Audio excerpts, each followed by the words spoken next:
What's going on, you guys? In this video, I'm going to teach you the truth about building muscle. I've been working out for 14 years. I've been helping people in the gym for about 5 years now. I took my arms from this to this in the span of about 10 years, and I want to help you guys build as much muscle as possible. Before I go any further in the video, I don't have a PhD in exercise science. I don't have a PhD or master's in kinesiology or anything like that. Just want to throw that out there. And also, I'm not going to reference a whole bunch of studies or things like that. But my truth is going to come from working in the gym for 14 years, helping people, and what I've learned from helping people in about 5 years, reading various studies, researching, watching YouTube videos, watching other people lift, and so on and so forth. Now, quickly, before we get into the truth about building muscle, let's just talk about why would you even want to build muscle? So obviously, vanity, you'll look better. If you're a bigger guy and you're thinking, I need to lose a ton of weight, holding on to more muscle is going to help you lose weight because your calorie needs are going to be higher. So it'll be easier to cut even if you aren't cutting your calories as much.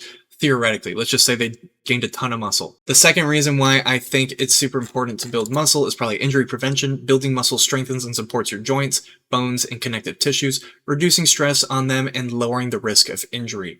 The third reason why I think building muscle is super important and applies to like the general population is holding on to more muscle is going to help support your metabolic health. Because if you're holding on to more muscle, basically your body is going to dispose of glucose more efficiently. It won't just sit in your blood and build up. Now that we have that out of the way, I have a few golden rules for lifting. The first one, super simple. I'm not going to go too deep into nutrition, but it's 1 gram of protein per pound of body weight. Sometimes you can go a little bit more. My only thing that I'm going to say right now is if you have any kidney issues, talk to your doctor first. You can't just slap on a ton of protein. That's all I know. You're going to have to talk to your doctor about it. I'm not going to be able to help you here. The second thing is going to be proper technique and execution. Because if you're not using proper technique for some of these exercises, don't get me wrong, some of them can be trained a little bit easier than others. Bicep is famously one of the easier ones to train, and still you can train it kind of wrong. Obviously, it took me a long time to build up arms that are like actually, hey, I actually have biceps now. But chest, I think, is probably the most mistrained muscle in the gym that I see. So I'm going to show you guys in this little video here where my shoulder is up and you can see only like my shoulder and the top of my chest is moving. The second I squeeze my shoulder down and back, my whole chest is starting to squeeze. I made this little video on chest fly, and you can see that all I'm trying to do is really squeeze my shoulders down and back, so only my chest is squeezing. This chest fly, I think, is super important to like take note of the weight I'm using. I'm only using half the stack on a stack that goes up to like 260 pounds, and I bench 405. Now, this is obviously kind of the end of one of my workouts. This is what I'm doing at the end. I already did bench and all these things, but I think it's super important to mention, like, I'm benching 4 plates, which in the strength world is kind of average. In the general population world, this is kind of like unheard of, right? You don't just go to a gym and most people are benching 405. So I just wanted to mention, like, I'm not doing the whole stack. I probably could cheat the whole stack, but all it would do is work my shoulders and arms pretty much. So no point in doing that. The third rule is staying in a 6 to 12 rep range. Now you're like, oh, why is it specific reps? Now I say this for like 80% of the work. If you're in 6 to 12 reps, that means you have to go really hard, right? Because like if you can do 15, you need to up the weight, right? It should be like medium effort on rep 1. And by the time you get to 6, you're like, you know, I could maybe get 8. If eventually that I could maybe get 8 gets to like, oh yeah, I got 12, I got 13, then it's time to increase, right? It's not that hard to understand.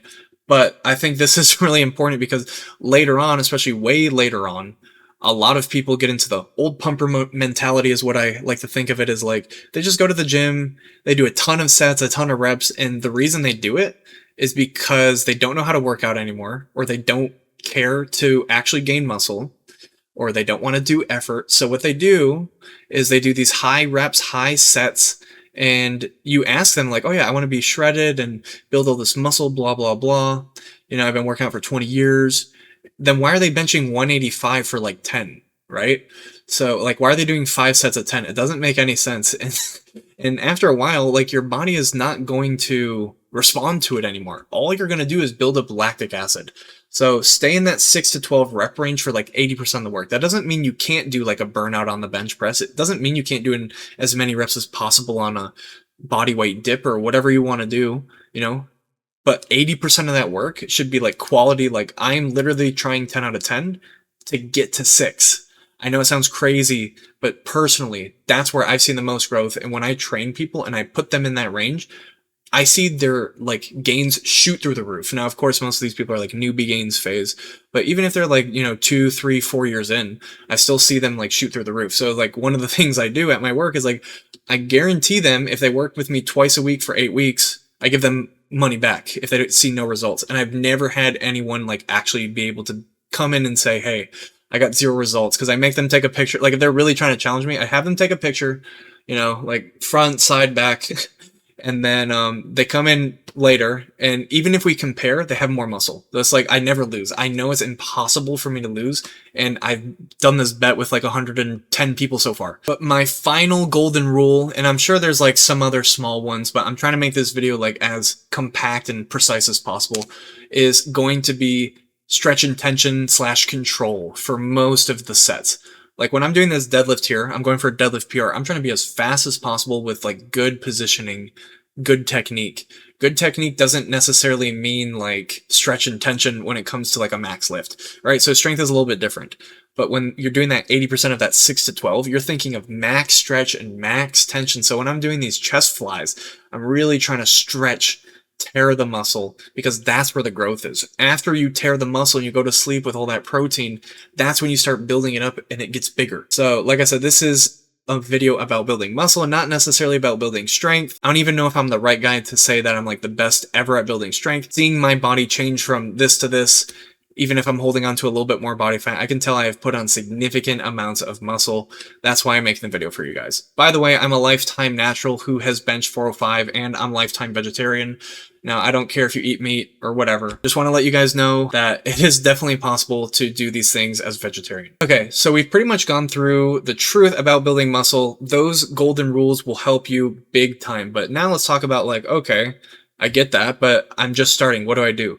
So let's talk a little bit about like lifting timeline, 0 to 3 years. Let's talk about how you can start. So there's like 3 main ways you can start. You can do what I did, which is probably the dumbest, but also there's a couple of pros to it, which is like just go online, look up videos of people lifting, look up shoulder workout, look up bicep workout, look up back workout, and just like make your own program, do what you want to do exactly what the videos say, don't question anything, and just go for it. I used to work out 6 days a week. I had 1 day for arms and 1 day for shoulders. I remember specifically. I don't remember the rest of the days, but yeah, it was a mess. I didn't know what I was doing. It was definitely like a professional level bodybuilding program, because it was like tons of sets, tons of reps. I didn't know what I was doing, but I made a ton of gains, because in that like newbie gains phase, your body is adapting, and the way I kind of understand it or like make sense of it is like your body is freaking out and trying to survive, so it's doing all it can to like pack on a bunch of muscle so you don't hurt yourself, I guess, or like you're able to like not die, right? But I just want to show like the picture on the left is, I think like when I started going to the gym. I started working out at home for like a year and a half before going to the gym, I think. I don't remember exactly all the numbers, but basically, you can see I don't have too much muscle or anything. And then like 8 months later to a year later is like newbie gains fully hit, right? Like I'm a lot leaner, all these things. And, this, I think I started at like 16, and these pictures are like 19 and 20. So obviously, like I'm not like 13 making these like crazy puberty gains or something like that. And you can see like I don't know what I'm doing nutrition wise, but it looks like I do. I could fake it. I could say, hey, I know that you gotta just follow this eating program. But all I did was like just keep going to the gym. The newbie gains were just pumping like crazy, and I probably didn't change my eating like much at all. I probably was eating the same stuff. I don't even remember what I was eating. Never tracked anything.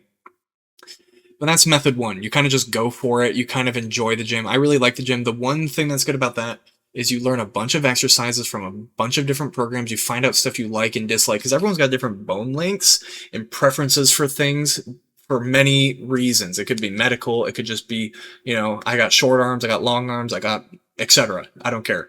But you'll find out exercises you like and that works for you, because heck, I could go to like someone who's really good at building muscle, like an ex-bodybuilder or something, and be like, hey, do this, like, tell me what to do. I might not like any of the exercises they pick, even though they're great.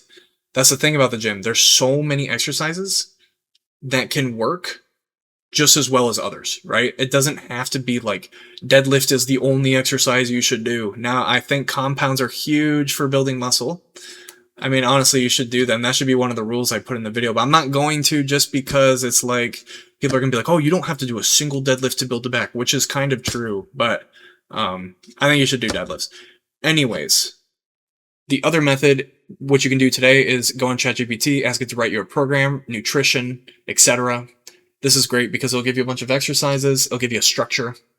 You don't have to like do any of that. And you can like, give it feedback, right? So it can just modify your stuff as you go. I think that's probably the easiest way to start nowadays. The third option, which I wish I did, is get a coach. If you're talking to someone who actually deadlifts 700, still is training, right? They're still training all the time. They know how to deadlift, okay? They know how to train because they're actively doing it all the time. They can help you out. I would say anyone who actually lifts heavy, one, they can still lift heavy. They know what they're doing. They're not getting hurt. Two, anyone can read a textbook. Anyone can read a textbook and be like, oh yeah, you just have a flat back when you deadlift. Wait, like, what does that mean? I don't know what that means. So it's like, make sure the person you're hiring actually looks, they look like they lift. They know what they're doing. But the problem with this option of hiring a coach is that it's super, super expensive. So I'm going to say probably the best thing you can do is option 2, ChatGPT. Or worse, you can do what I do, just go on YouTube and look up workout, Sam Sulik's workout, and just copy it and try to do everything he does.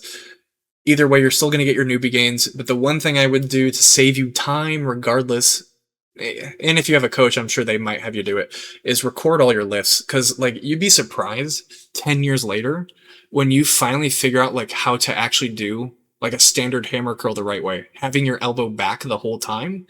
And just like, oh yeah, now I can feel my arm a lot more. I'm not using my back at all. And there's just, besides like the bar movements, all the little movements, you'd be surprised like how wrong you could actually do them. And it sort of looks the same as the video, but there's going to be like a couple tweaks here and there. Record yourself doing like all your lifts at least one time and either send it to ChatGPT or like compare to videos. Promise you'll find something wrong, especially if you're starting out. After newbie phase. So like after the first couple years, the gains are going to start to slow down. Now what? So I think following those golden rules I gave you of like 6 to 12 reps, protein, etc., super important. But the main thing is effort, because a lot of people are going to have a great workout where they just get a lot of pump, quote unquote, and lactic acid buildup, and they feel like that is building muscle. And now technically getting a pump, a lot of blood flow to an area has been shown to like help build muscle from what I read. But I think like tearing the muscle and actually increasing weight is probably going to be way more important. So like progressive overload basically, but going heavy and staying in a low rep range and actually like trying really hard on your sets is going to be way more important than doing like 10 sets of bench where you're just tons of lactic acid buildup. You're like, oh yeah, I can't move my chest for 3 days. That must be a great workout. But that's not actually going to be a great work. In my opinion, personal opinion, that's probably going to be a trash workout. It's not going to be like a muscle building workout. It's going to be good for muscle endurance. That's my opinion on that. So after newbie gains phase, you'll see a lot of people, I call them the old pumpers. They just go to the gym and do the same thing every single day or every single time they come in, totally able-bodied, no car accidents or anything. They're training for like 15 years and they're still doing like 185 for sets of 10, or like they just like do biceps and they're like swinging it around. It's like, how do you train for that long and you care this much about the gym, but like you don't actually know how to train? So guys, I highly recommend that you follow those rules of learn the technique, stretch and tension. Obviously, protein's important, blah, blah, blah. But making the sets actually hard. Effort. That's the most important thing after the newbie gains phase. Because I promise you, if you put in the effort, even if you do things slightly wrong, you're still going to make gains. But learning how to do things correctly as soon as possible, I would say is probably the most important thing. Anyways, guys, I don't want to ramble on too long. There's a lot of other topics like nutrition, strength, bodybuilding, body composition, weight loss, etc. that I could make some videos on for you guys based on my experience. Because obviously you've seen in the pictures right now, I'm kind of in that like 16 to 20% ish body fat. According to a scan, it says I'm 16. I mean, who really cares? I don't care. I care what's in the mirror. I care how I'm feeling. I care how I'm performing. That's why I'm not trying to be super, super duper shredded right now, or like that I care about it. But I've been all the body types. I've been really overweight. I've been really fat, skinny fat. I've been shredded-ish. All these things. Anyways, guys, hopefully you enjoyed. Make sure to leave a like if you enjoyed. Subscribe if you're new, and I'll see you guys in the next one. Peace.